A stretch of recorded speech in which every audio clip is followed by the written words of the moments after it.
வணக்கம். எனது பெயர் பேச்சியம்மாள். நான் உதவி இயக்குனராக எம்ப்ளாய்மெண்ட் டிபார்ட்மெண்ட்டில் ஒர்க் பண்ணிகிட்ருக்கிறேன்.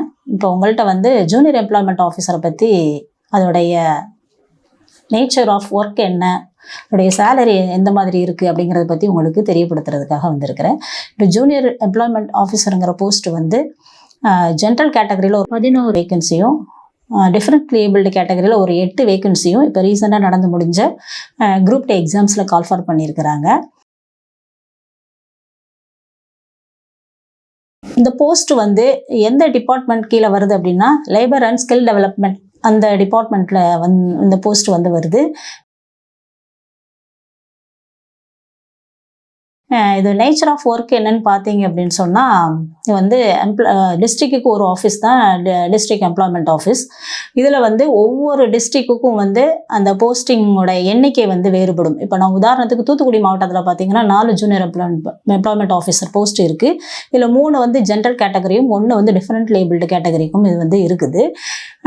டிஃப்ரெண்ட்லி ஏபிள்டு உள்ள பர்சன் மட்டும்தான் அந்த differently abled junior employment officer போஸ்டிங்கில் உங்களுக்கு ஜாயின் பண்ண முடியும். மற்ற கேட்டகரி எல்லாமே ஜென்ரலாக உள்ளவங்க இதில் ஜாயின் பண்ணிக்கலாம்.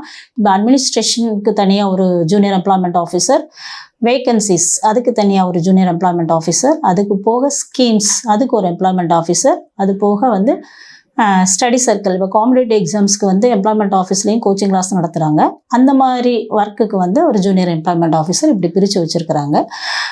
இதில் நம்ம எந்த போஸ்டிங்க்கு எந்த செக்ஷனுக்கு போகிறோமோ அதற்கு தகுந்த மாதிரி ஒர்க்குகள் அலோகேட் பண்ணி வச்சுருக்கிறாங்க. இதுக்கு குவாலிஃபிகேஷன் பார்த்தீங்கன்னா எனி டிகிரி, இது ரெஸ்ட்ரிக்ஷன் கிடையாது. இதுதான் சப்ஜெக்ட் தான் முடிச்சிருக்குங்கிற ரெஸ்ட்ரிக்ஷன் கிடையாது. எனி டிகிரி முடித்தவங்க இந்த ஜாபை நம்ம சூஸ் பண்ணலாம். இதில் பார்த்தீங்க அப்படின்னு சொன்னால் டிஸ்ட்ரிக்ட்டுக்கு ஒரு ஆஃபீஸ் தான். இப்போ ஒவ்வொரு டிஸ்ட்ரிக்ட்லையும் ஹெட் குவார்ட்டர்ஸில் தான் இந்த எம்ப்ளாய்மெண்ட் ஆஃபீஸ் இருக்கும். அதனால் டிஸ்ட்ரிக்ட்டுக்கு ஒரு ஆஃபீஸ். அது போக இதோட சீனியாரிட்டி அடுத்த ப்ரொமோஷன்ஸ் லெவல் என்னன்னு பார்த்தீங்கன்னா இது ஸ்டேட் வைஸ் சீனியாரிட்டி. சரிங்களா? இப்போ ஜூனியர் எம்ப்ளாய்மெண்ட் ஆஃபீஸர் ஜாயின் பண்ணிட்டீங்கன்னா அடுத்த போஸ்ட் உங்களுக்கு டிஸ்ட்ரிக்ட் எம்ப்ளாய்மெண்ட் ஆஃபீஸர். இது கிட்டத்தட்ட ஒரு 5-6 வருஷத்துலேயே உங்களுக்கு டிஸ்ட்ரிக்ட் எம்ப்ளாய்மெண்ட் ஆஃபீஸராக வர்றதுக்கான வாய்ப்புகள் இருக்குது. அதுக்கப்புறம் பார்த்தீங்கன்னா அசிஸ்டன்ட் டைரக்டர், அதுக்கப்புறம் டெப்டி டைரக்டர், நம்ம சீனியாரிட்டியை பொறுத்து ரீஜனல் ஜாயின்ட் டைரக்டர் வரைக்கும் நமக்கு போகிறதுக்கு ப்ரொமோஷன்ஸ் வர்றதுக்கு வாய்ப்புகள் இருக்குது.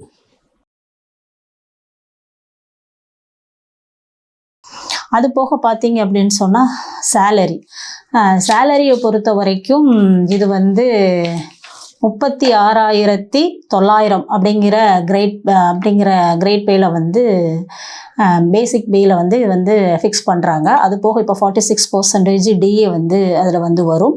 அது போக ஹெச்ஆர்ஏ, மெடிக்கல் அலவன்ஸ் அந்த மாதிரி அதெல்லாம் சேர்த்து கிட்டத்தட்ட நியரஸ்ட் ஒரு 55,000 நம்ம ஸ்டார்டிங் சேலரியே உங்களுக்கு ஃபிக்ஸ் பண்ணுறாங்க.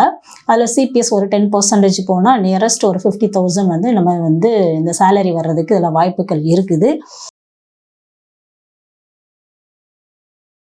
இந்த ஜூனியர் எம்ப்ளாய்மெண்ட் ஆஃபீஸர் அப்படிங்கிற போஸ்ட்டை எடுத்தீங்க அப்படின்னு சொன்னால் கொஞ்சம் ஃப்ரீ மைண்டடாக வேலை பார்க்கலாம். இந்த ஜூனியர் எம்ப்ளாய்மெண்ட் ஆஃபீஸராக வரப்போகிற மாணவர்கள் அனைவருக்கும் எங்கள் துறையின் சார்பாக உங்களை வரவேற்கிறோம். வாழ்த்துக்கள். நன்றி.